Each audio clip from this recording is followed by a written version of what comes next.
Hello students, welcome back to Pragati Mantra classes. My name is Shivangi Agarwal and I am your mentor for upcoming NET examination. तो बच्चों, जैसे कि हम लोगों ने अपनी पूरा वीडियो लेक्चर सीरीज शुरू करी हुई थी किस सब्जेक्ट के लिए, ईवीएस के लिए, तो आज हम उसी को कंटिन्यू करते हैं। अभी तक हमने क्या पढ़ा दिया था, हम लोग चल रहे थे अपने सेकंड टॉपिक पे, that is food, health and hygiene. तो ये उसी सीरीज़ में हमारा उसी चैप्टर का थर्ड पार्ट है। तो जो बच्चे इस आज चैनल पे नए हैं वो बच्चे पहले जाके उन दोनों वीडियोस को चेकआउट कर लें, उनको देख लें, तभी आपको ये वाला पार्ट अच्छे से समझ में आ पाएगा। तो बच्चों अब हम बात करते हैं अपने थर्ड पार्ट की, दैट इज़ क्या कहते हैं, मैंने आपको लास्ट पार्ट में जाते जाते बताया था किसके बारे में, बैलेंस डाइट के बारे में, यानी कि संतुलित आहार के बारे में। तो हम किस पे थे, बैलेंस्ड डाइट यानी कि संतुलित आहार। अब देखो आप लोगों को नाम से ही समझ में आ रहा होगा कि एक ऐसी डाइट जो कि बैलेंस्ड हो। अब किस फॉर्म में बैलेंस्ड हो, मैंने आपको लास्ट दो लेक्चर्स में माइक्रो न्यूट्रिएंट बताए थे, मैक्रो न्यूट्रिएंट्स बताए थे, उनके बहुत सारे पार्ट्स बताए थे। तो वो सब चीज़ें जब हम बिल्कुल सही मात्रा में लेते हैं, अपनी बॉडी के अनुरूप लेते हैं, या फिर जितनी भी हम एक्टिविटीज़ करते हैं उनके अकॉर्डिंग लेते हैं, उसको हम बोलते हैं बैलेंस डाइट। जैसे कि फॉर एग्जाम्पल, अगर मेरे पास कोई IT सेक्टर का बंदा है, या मेरे पास कोई ऐसा बंदा है जो जिसका काम केवल पूरे दिन चेयर पे बैठ के करना है, और एक बंदा मेरे पास वो है जो वर्कर क्लास का है, यानी कि जो मजदूरी करता है, तो आपको पता है कि दोनों सेम वर्क नहीं करते। जब दोनों सेम वर्क नहीं करते तो दोनों को सेम काइंड की एनर्जी की ज़रूरत भी नहीं है। जब दोनों को सेम काइंड की एनर्जी की ज़रूरत नहीं है तो दोनों को सेम काइंड फूड की भी ज़रूरत नहीं है। तो जब हम अपने काम के अकॉर्डिंग, अपने फिजिकल वर्क के अकॉर्डिंग, अपने मेंटल वर्क के अकॉर्डिंग अपनी डाइट लेते हैं, उसको हम क्या बोलते हैं, उसको हम बोलते हैं बैलेंस डाइट। यानी कि जब ऐसे आहार जिसमें हमारे फूड के जो कंपोनेंट्स होते हैं वो एकदम ठीक मात्रा में हो, उसको हमने बोला संतुलित आहार। अब देखो बच्चों, 3 लेक्चर से हम लगातार खाना खाते आ रहे हैं, तो अब हमें उसको डाइजेस्ट भी तो करना है ना। तो अब हम उसको डाइजेस्ट करेंगे आज के प्रोसेस में। आज हम देखेंगे कि अपने खाने को हमने किस तरीके से ग्रहण करा, किस तरीके से डाइजेस्ट करा, किस तरीके से उसको अपने ब्लड में अवशोषित किया, इन सब चीज़ों के बारे में देखेंगे।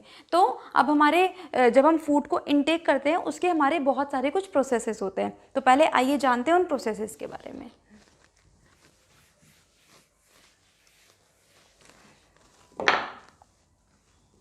स्टेप्स। तो पहला स्टेप होता है बच्चों इसमें हमारा इंजेशन, यानी कि अंतःग्रहण। अब देखो नाम से आपको क्या समझ में आ रहा है इंजेशन में, इंजेशन, इस वर्ड को पकड़ लो, ठीक है। इनका मतलब क्या होता है, किसी भी चीज का अंदर आना, ये होता है हमारा इंजेशन। यानी कि जब मैंने अपने फूड को उठाया और उसे अपने माउथ में रखा, इस प्रोसेस को मैंने क्या बोला, इंजेशन। बस इंजेशन में केवल और केवल यही आता है कि जब आप अपने हाथ से कोई भी फूड उठा के अपने माउथ में रखते हो, उसको हमने क्या बोला, इंजेशन। यानी कि हमने क्या कर लिया, फूड का अंतःग्रहण कर लिया। सेकेंड आता है, अब जब हमने फूड का अंतःग्रहण कर लिया, मतलब हमने फूड को अपने माउथ के अंदर रख लिया, अब उस फूड के साथ क्या होगा, अब उस फूड का होगा डाइजेशन, यानी कि पाचन।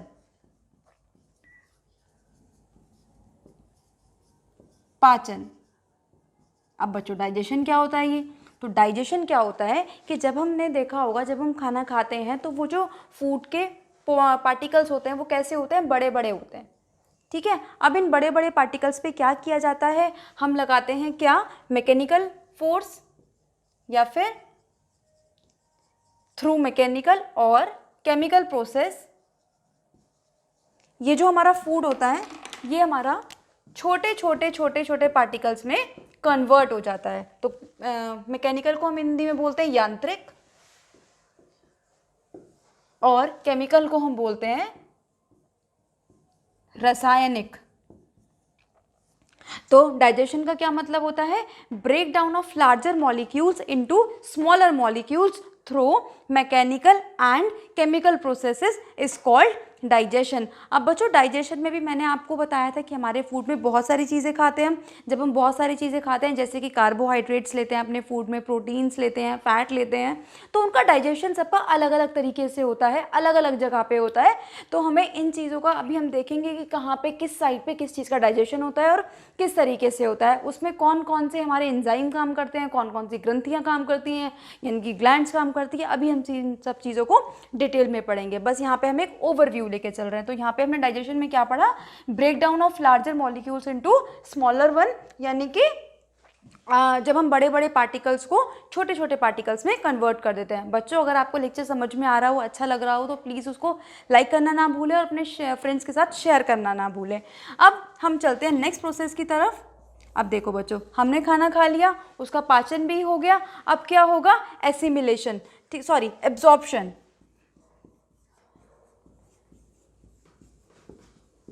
एब्जॉर्प्शन यानी कि अवशोषण।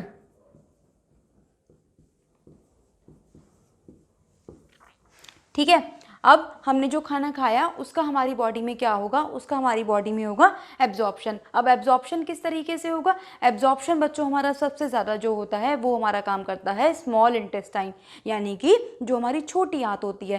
कहने में तो ये छोटी है लेकिन इसकी जो लेंथ होती है वो सबसे बड़ी होती है। अभी जब मैं आपको पूरा एलिमेंट्री कैनाल पढ़ाऊंगी, पूरा पाचन नाल के बारे में बताऊंगी, तो मैं वहाँ पर उसकी लेंथ भी आपको बताऊंगी। तो अभी हमारे साथ बने रहिए लास्ट तक, बिल्कुल आपको इसमें बहुत सारी चीज़ें देखने को सीखने को मिलेंगी।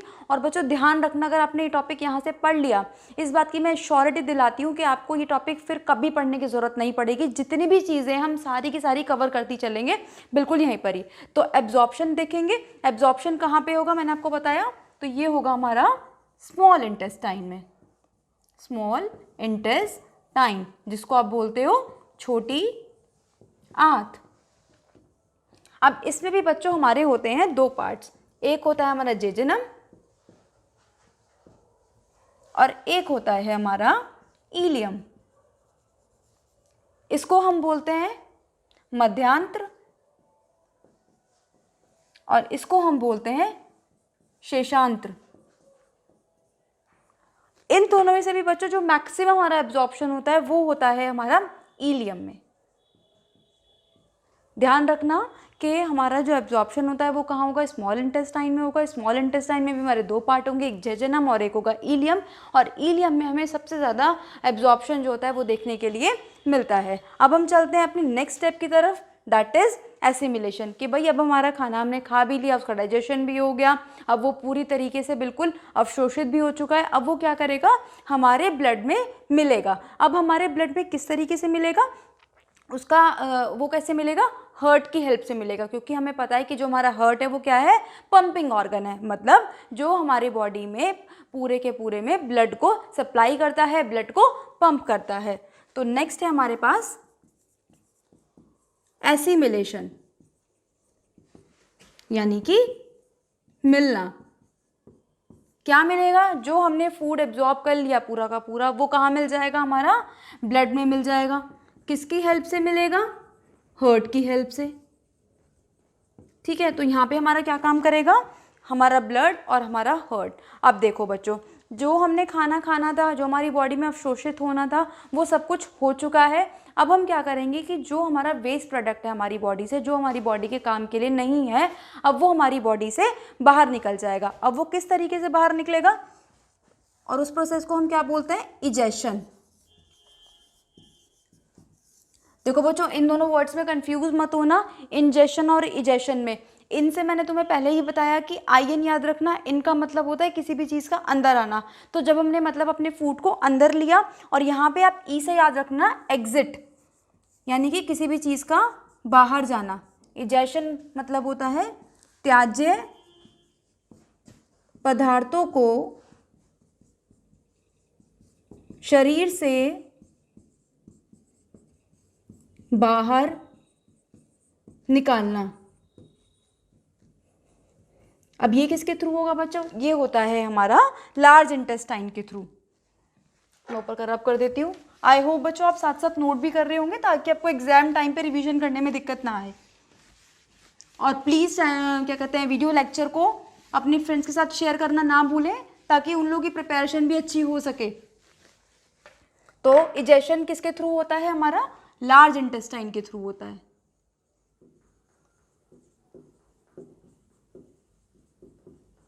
यानी कि बड़ी आंत। बड़ी आंत में भी किस तरीके से, एक होता है इसमें रेक्टम और एक एनस।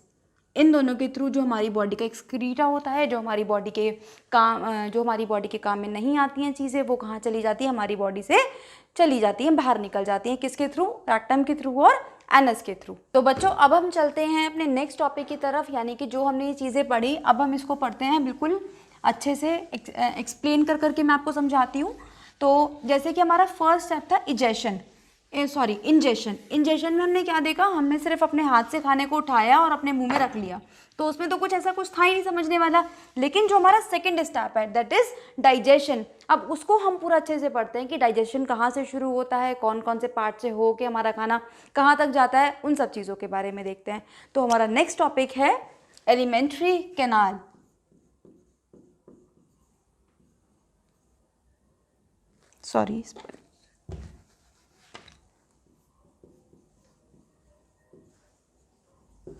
एलिमेंट्री कैनाल, जिसको हिंदी में बोलते हैं पाचन नाल। तो बच्चों हमारा जो फूड था वो कहाँ से शुरू हुआ? उसका प्रोसेस शुरू हुआ हमारे माउथ से, यानी कि हमारे मुंह से। तो सबसे पहला इसमें कौन सा आएगा? हमारा माउथ। अब बच्चों यहाँ पे ना मेरा आपसे एक क्वेश्चन है कि व्हाट इज़ माउथ। अगर आपसे कोई पूछे कि माउथ क्या है, मुंह क्या है, तो आप उसे किस तरीके से डिफाइन करेंगे? इस क्वेश्चन का आंसर आप मुझे इस वीडियो के कमेंट सेक्शन में देंगे और देखते हैं कि कौन बच्चा एकदम करेक्ट आंसर बता पाता है। तो माउथ के बाद जो हमारा फूड होता है वो कहाँ जाता है? बकल कैविटी में। हिंदी में इसको बोलेंगे मुंह या मुख, और इसको हम बोलते हैं मुख गुहा। इसके बाद हमारा जो फूड है वो कहाँ जाता है? फेरिंग्स में पहुंच जाता है। देन ईसोफेगस,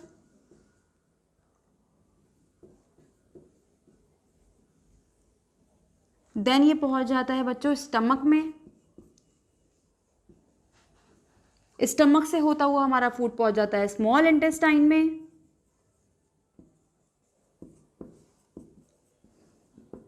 और स्मॉल इंटेस्टाइन से पहुंच जाता है ये लार्ज इंटेस्टाइन में,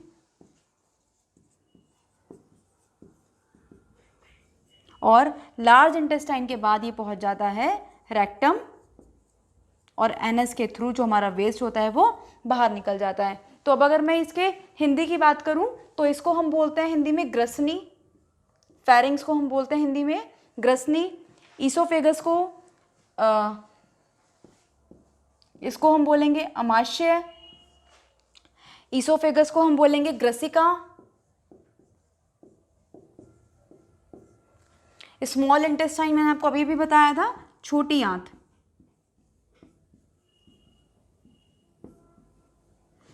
लार्ज इंटेस्टाइन बड़ी आंत। आई होप आपको एक क्लियर होगा। जो बच्चे नोट करना चाहें नोट कर सकते हैं, अदरवाइज स्क्रीनशॉट भी ले सकते हैं, ठीक है। और उसके बाद ये पहुंच जाता है हमारा मलाशय और गुदा।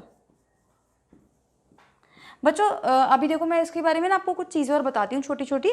देखो माउथ के बारे में आपको मुझे बताना है कमेंट सेक्शन में कि व्हाट इज़ माउथ। मैं बकल कैविटी से शुरू करती हूँ। बकल कैविटी में ध्यान रखना कि जो हमारा डाइजेशन का प्रोसेस होता है सबसे पहले हमारा वो कहाँ पे शुरू हो जाता है? वो शुरू हो जाता है हमारा बकल कैविटी में। लेकिन फेरिंग्स और ईसोफेगस यहाँ पे किसी भी तरीके का कोई भी डाइजेशन नहीं होता। It's a part of alimentary canal. ये पाचन नाल का पार्ट ज़रूर होते हैं, लेकिन इनमें कोई भी किसी भी तरह का डाइजेशन प्रोसेस, पाचन जो प्रक्रिया होती है वो नहीं चलती। केवल और केवल इसका काम क्या होता है कि जो बकल कैविटी से हमारा खाना च्यू हो चुका है, ग्राइंड हो चुका है, उसको कहाँ पे पहुँचाना? हमारे अमाशय में पहुँचाना, हमारे पेट तक पहुँचाना, ठीक है। अब वो किसकी हेल्प से पहुँचते हैं अभी हम ये सब देखेंगे कि कौन कौन से यहाँ पे हमारे ग्रंथियाँ काम कर रही हैं, कौन कौन से रस काम कर रहे हैं, अभी वो हम आगे देखते हुए चलेंगे। तो ध्यान रखना कि फेरिंग्स में और ईसोफेगस में हमारा किसी भी तरीके का कोई डाइजेशन नहीं होता। अब इसके बाद हमारा खाना कहाँ पहुँच गया, इसके बाद हमारा खाना पहुँच गया हमारे स्टमक में, अमाशय में।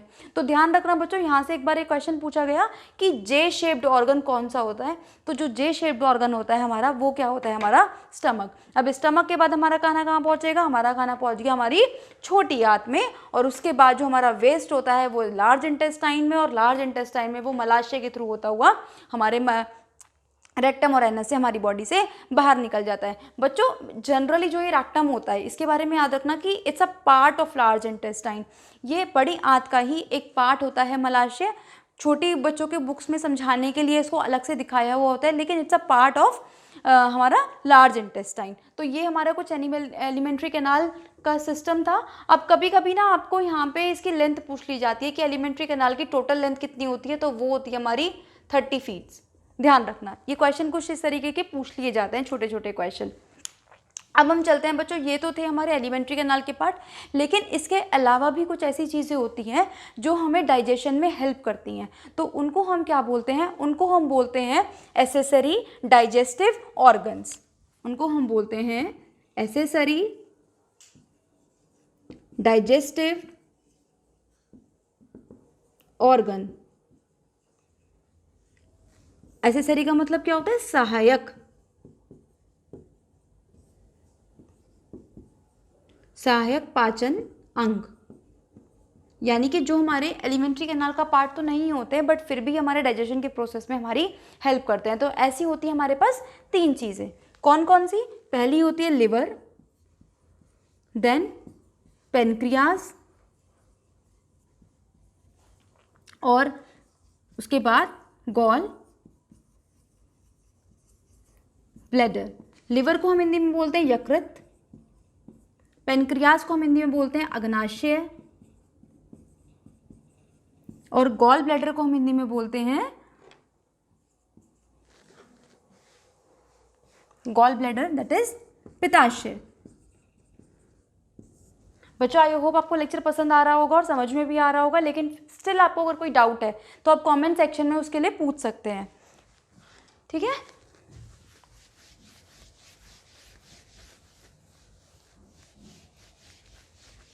अब हम चलते हैं कि करके जो हमने ये पार्ट पढ़े, बकल कैविटी पढ़ा, स्टमक पढ़ा, कि यहाँ पे किस तरीके से काम होता है, यहाँ पे कौन कौन से हमारे एंजाइम होते हैं, कौन कौन सी हमारी ग्लैंड्स होती हैं जो हमारे खाने को डाइजेस्ट करने में हमारी हेल्प करती हैं। तो मैंने जैसे कि आपको बताया एलिमेंट्री कैनाल में सबसे पहले जो हमारा खाना डाइजेस्ट होना शुरू होता है वो कहाँ से होता है, वो शुरू होता है हमारा बकल कैविटी से। तो हम सबसे पहले स्टार्ट करेंगे अब अपना माउथ के बारे में, ठीक है। अब बच्चों हमारे माउथ के 3 पार्ट होते हैं, यानी कि जो बकल कैविटी वाला सिस्टम होता है उसमें हमारी मेनली 3 चीजें प्रेजेंट होती हैं। कौन कौन सी, एक तो हमारी टंग, एक हमारे टीथ, और एक होता है सलाइवरी अमाइलेज।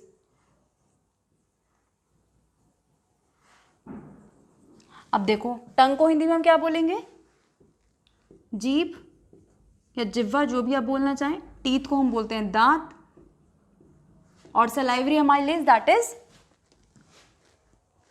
लारिया। सॉरी बच्चों ये मिस्टेक हो गई, अमाइलेज नहीं, यहाँ पे ग्लैंड आएगा, लारिया ग्रंथि। ये 3 ऐसी चीजें होती हैं जो कहाँ प्रेजेंट होती हैं, हमारे माउथ में। अब हम देखते हैं इनके फंक्शंस के, इनके फंक्शंस क्या क्या होते हैं। तो सबसे पहले बात करते हैं हम टंग की। तो टंग से आप क्या क्या काम करते हो, सबसे पहले तो सारे दिन जो बोलते रहते हो वो किससे करते हैं, वो करते हैं अपनी टंग से। तो सबसे पहले इसका काम क्या होता है, स्पीकिंग, यानी कि बोलना।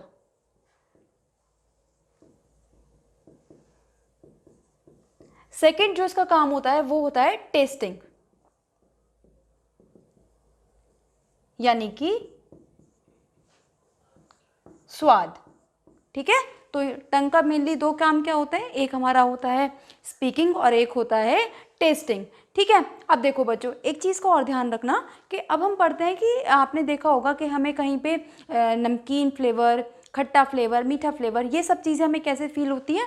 तो इसके लिए हमें क्या करना पड़ेगा, हमें अपने टंग के स्ट्रक्चर को समझना पड़ेगा, ठीक है।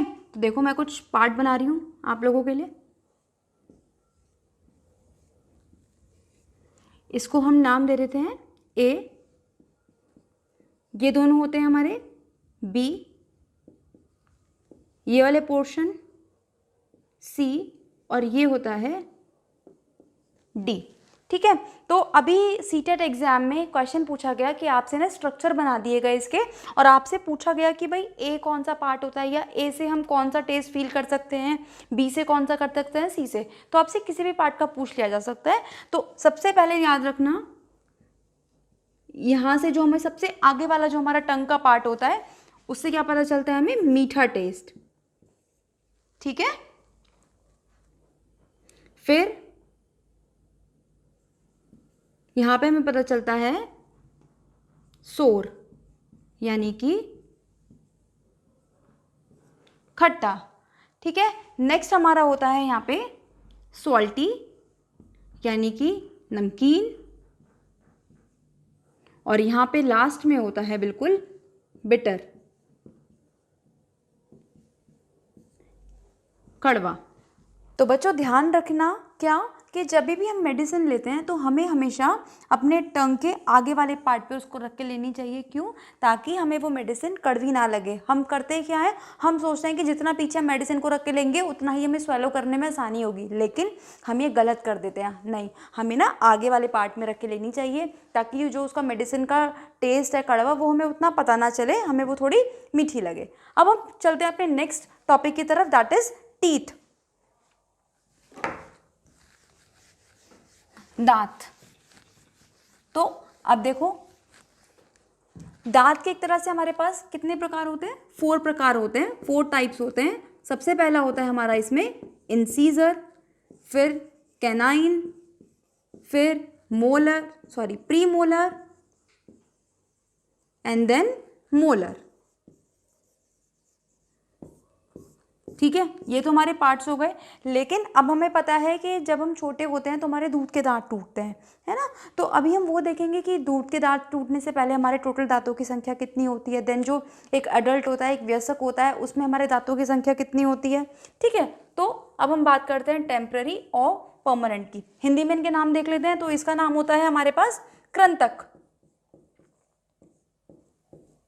ठीक है, देन हमारे पास आते हैं कैनाइन, यानी कि रुदनक, फिर प्रीमोलर यानी कि अग्र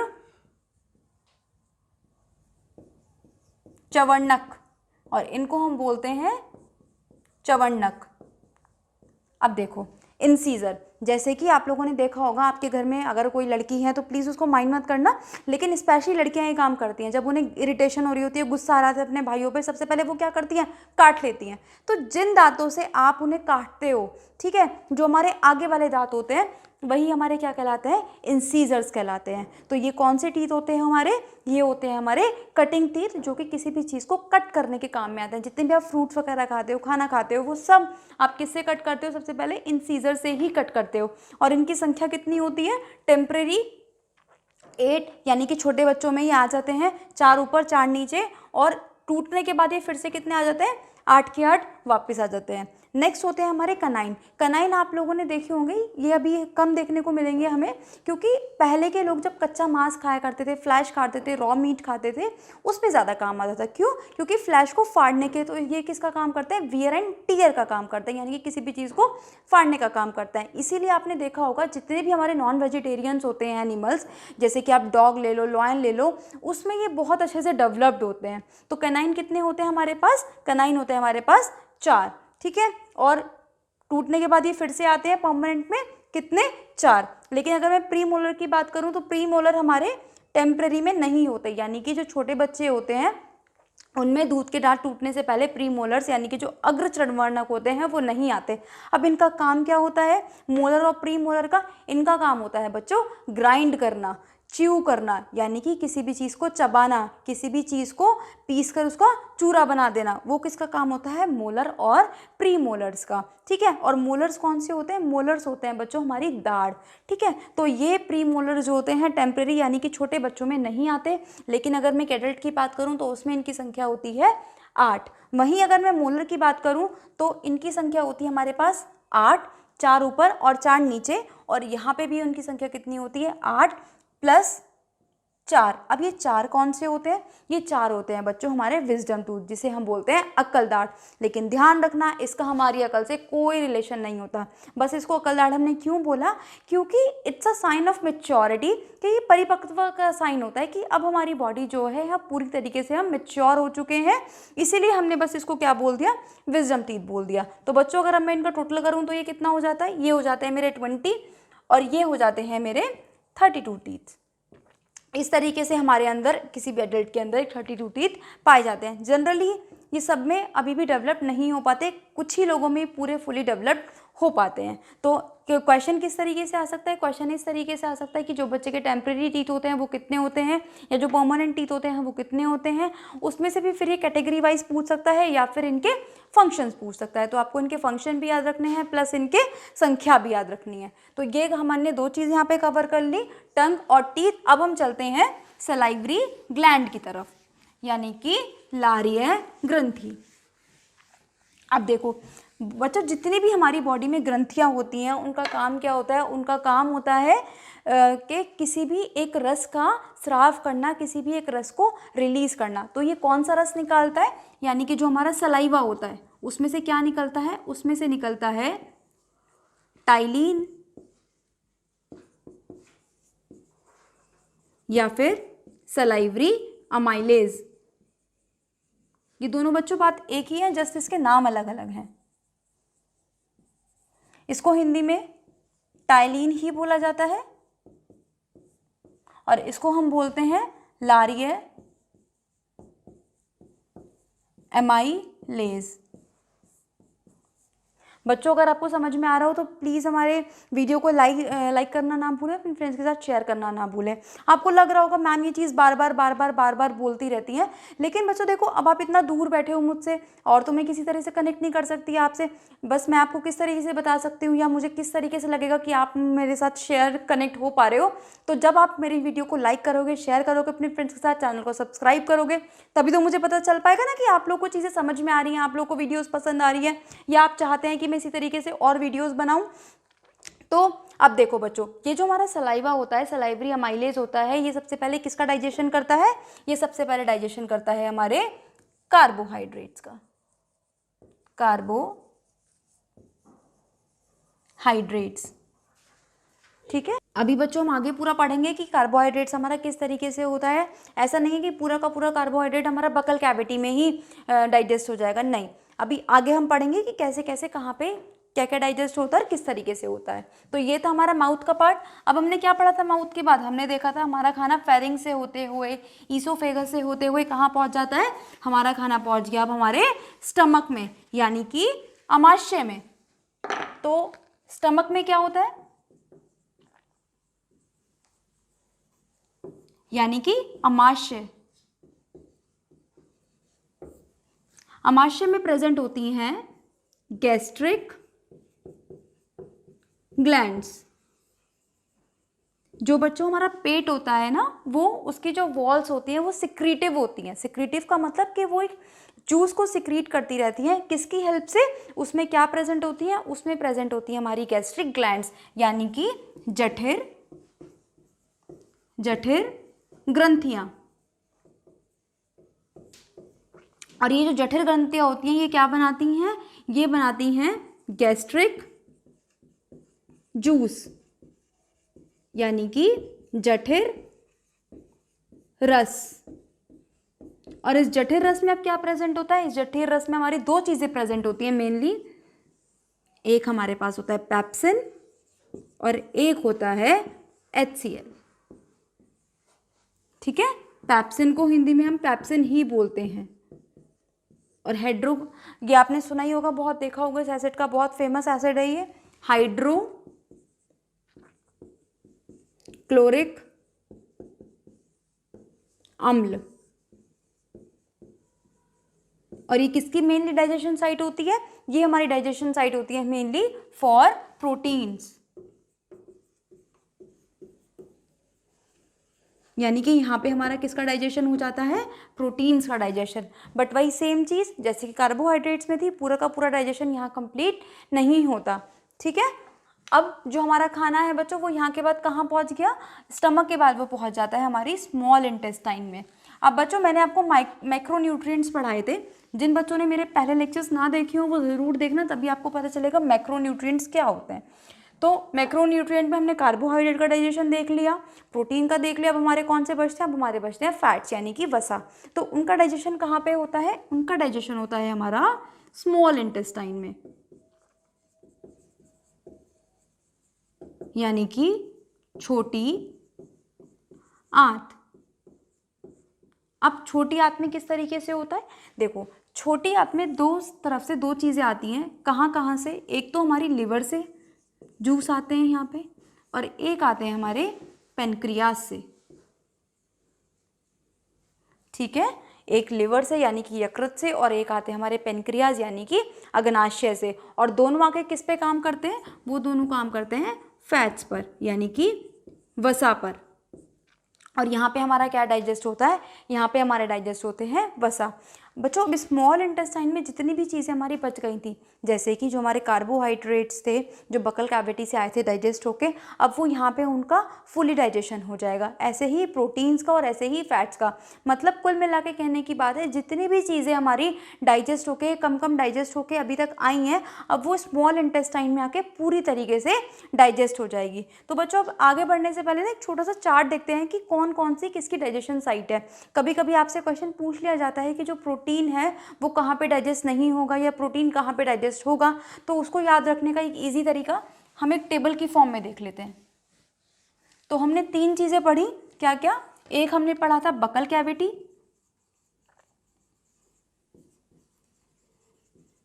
एक हमने देखा स्टमक, और एक हमने देखी अपनी अभी तक स्मॉल इंटेस्टाइन। ठीक है, और हमने कौन कौन से अपने कंपोनेंट्स देखे थे? हमने देखे अभी तक कार्बोहाइड्रेट्स, फिर हमने बात करी थी प्रोटीन्स की, देन हमने बात करी फैट्स की। तो जो कार्बोहाइड्रेट्स है बच्चों वो बकल कैविटी में डाइजेस्ट होंगे, स्टमक में उनका कोई डाइजेशन नहीं चलता, और फिर वो डाइजेस्ट होते हैं हमारे फुली कहाँ पे? स्मॉल इंटेस्टाइन में। वहीं अगर मैं प्रोटीन्स की बात करूँ तो बकल कैविटी में इनका कोई भी तरह का डाइजेशन नहीं होता। इनका डाइजेशन सीधा स्टार्ट होता है स्टमक में और लास्ट होता है स्मॉल इंटेस्टाइन में। वहीं फैट्स की बात करें तो बकल कैविटी में कोई डाइजेशन नहीं, स्टमक में कोई डाइजेशन नहीं, इनका डाइजेशन सीधा का सीधा होता है हमारा स्मॉल इंटेस्टाइन में। तो आपने देखा कि स्मॉल इंटेस्टाइन में जितनी भी चीज़ें होती हैं उनका फुली डाइजेशन हमारा हो चुका होता है। तो ये हमने बात करी आज के लेक्चर की। तो बच्चों अब हम मिलेंगे नेक्स्ट लेक्चर में, जहाँ पे हम क्या पढ़ेंगे? जहाँ पे हम पढ़ेंगे पूरा का पूरा अपना डिटेल्ड प्रोसेस, कैसे कि कार्बोहाइड्रेट, फैट्स और जो हमारे प्रोटीन्स हैं वो किस तरीके से पूरे डाइजेस्ट हो जाते हैं, किस किस फॉर्म में कन्वर्ट होते हैं, कौन कौन से जूस, कौन कौन से अमाइलेज वहाँ पे काम करते हैं। तो बच्चों अगर आपको आज का लेक्चर पसंद आया हो तो प्लीज़ हमारे वीडियो को, लेक्चर को लाइक करना ना भूलें, चैनल को सब्सक्राइब करना ना भूलें और बेल आइकन को प्रेस करना ना भूलें, ताकि आपको सभी अपडेट्स चैनल से जुड़े हुए लेटेस्ट मिलते रहें। और प्लस आप इस वीडियो के डिस्क्रिप्शन बॉक्स में आपको टेलीग्राम चैनल का लिंक भी प्रोवाइड करवाया गया है, तो वहाँ पे क्लिक करें और उसको ज्वाइन करें, ताकि चैनल से रिलेटेड जितने भी अपडेट्स हैं वो आपको वहाँ पे मिलती रहें। प्लस आपको सारे PDFs प्लस जितने भी मॉक टेस्ट हैं वो सब आपको वहाँ पे अवेलेबल होते जाएंगे। और बच्चों एक चीज़ और, अगर आपको लगता है कि आपको क्वेश्चंस भी प्रैक्टिस करने हैं क्लास में ही, तो आप प्लीज़ मुझे कमेंट सेक्शन में बताइएगा, तो उनके भी मैं आपको ऐसे ही रिकॉर्डेड लेक्चर्स प्रोवाइड करवा दूँगी। ठीक है, okay students, thank you, all the best.